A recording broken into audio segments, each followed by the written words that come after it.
what I am. I am what I am. That makes me what I am. I am what I am. Is what I am. I am what I am. That makes me what I am. And when my record came on, it was Voodoo Nom. So the record called Voodoo Nom, man, you know, I was feeling it. It made me move, and I was energized. I was ready. So, you know, he really couldn't, he really couldn't stand up to me with the Voodoo Nom, you know. So I ended up defeating him on Voodoo Nom as well. So I defeated him on his record and my record. And, you know, he was a good sport about it. He shook my hand and everything, and you know, I felt good. But soon he walked out the circle, his brother flipped. Wow. His brother, he did a flip and came in, you know, and started dancing against me to revenge his brother. Right, right. So when his brother flipped, he landed between my legs. So when he landed between my legs, I was dancing to the music, so I was moving my legs around, and on the other side where his head was, as I was moving his leg, his head was moving like this as I was moving my legs. And he had a big afro, so his afro was moving like this between my legs, and people started nutting up. They started dying, man. They like, oh man, this is hilarious. So it was where that he was, you know, he was through before it started. Once he flipped it between my legs, it was over before it started. Once he went between my legs, because once he went that, you know, I did some moves, he did some moves, but it was where that he just left the floor because it was over. It was over.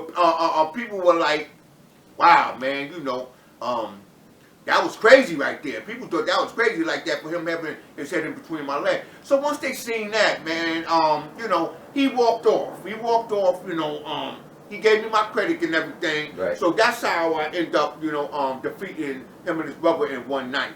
But then, after then, me and Rossi, we made a plan and we scheduled to dance another time. So we arranged to dance another time at the Twilight Zone where that he can get his revenge back for me. He could get his revenge back for him and his brother. Right. All right. So wow. We arranged that. So when that night came, and he was with a guy called Timmy Tim. People know Timmy Tim. He used to DJ for Hurt before Clark Kent. Wow. Yeah, Timmy Tim. So him and Tim, they was a team. Okay. So actually, they teamed up against me. I didn't have a partner, but they figured that, you know, I was so good at what I did that it would have took two to take me down. Got it. All right. So as we started, boom, we started and everything, and then I went into my moves. You know, he went into his moves, and I done like 1 or 2 moves, and the crowd went crazy, right? And, you know, he felt, his name Ross, he felt upset about that. So what he decided to do is get an aerosol can. Right. Get an aerosol can and try to light it up and light me on fire. Wow. With the aerosol can.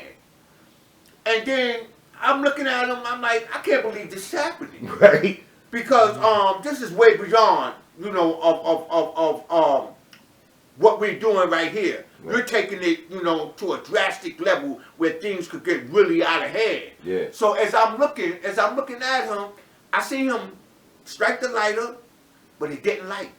Okay. One time. Then he did it again, and it didn't light. And it didn't light. I wasn't going to give him the opportunity to do it a third time. Word up. So I just walked up to him and said, yo, man, you need to put that down right now. You're going to cause a riot in here. And then I was just saying, man, you're going to wind up causing the whole party to shut down. Word.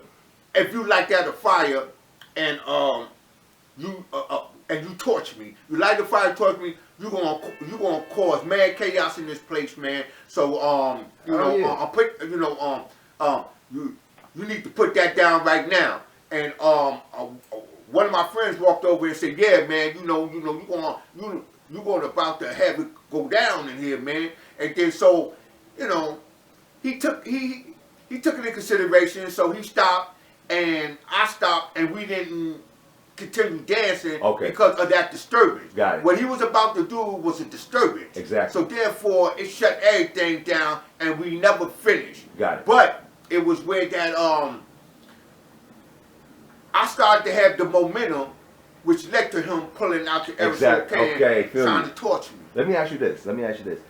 After all of that, like in today's world, right? Something like that, if it was a rapper, it'd be beef. It'd be mad beef. How come you and Trixie and the brother never had beef over that? Well, can I tell you something? It was where that we liked each other before it came down to us dancing. Because, we liked each other. Okay, and it's a thing where that they just figured I'm interrupting their groove, I'm disturbing their groove as breakdancers or whatever, but it was a competition. You know what I mean? So it's no beef. Now, it was a competition, so they felt that like, damn, where you come at, taking the spotlight. Where you come from, taking the spotlight. We ain't feeling that. So it's where that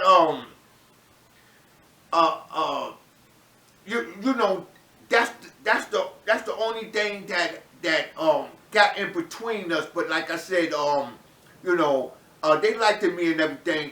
And the reason we didn't have the beef, because like I said, we liked each other from the beginning, but we knew some of the same people. Got it. Copy. We knew some of the same, we practically knew everybody. We knew the same people. We practically knew everybody in the same way. They didn't know some people much more than me, and I ain't know them. Well, they didn't know people much more than me, and I didn't know people much more than them. But the people that we knew, we were such close, knit, a neighborhood to the point where they wasn't going to allow them, to come at me. I get it. Where that if I really didn't know the same people that they knew, and we was a tight neighborhood, they would have came at me and it would have been a beef. Got it. It would have been a beef right off the bat. It would have been a beef. But being that we knew the same people, the people that we knew wasn't going to let it happen. They wasn't going to let it happen, man. Now, I know for a fact, brother, that you're being honored in the Hip Hop Museum. Wow. How that came about? I mean, I know how it came about now because of who you are. Mm-hmm. Wow, man. That's an honor, man. Like, it's an honor, man. I'm so proud of you, man. Yeah, well, Rocky from the Hip Hop Museum, he came down and gave me my plaque, gave me my award, gave me my University Hip Hop all-time achievement B-boy award. Nice. And which I appreciated, and I'm just flattered and just appreciative to be in the hip hop to be in the Hip Hop Hall of Fame, be in the Hip Hop Hall of Fame more than anybody. Got it. Along with the B-Boy Hall of Fame, so nice. I pretty much achieved enough, man, that will stamp my legacy. Got it. Let me ask you this, man. Back then, right, there was no cell phones, there was no video cameras, there was no like the stuff that we have now. How did the word get out that this party was going to be here? How did people know? Because y'all had crowds and crowds. Well, what would be at that time a place where the word got around, the word got out, was high schools. Got it. Okay. Was high schools. Okay. Now, because we were a young crowd, we was teenagers.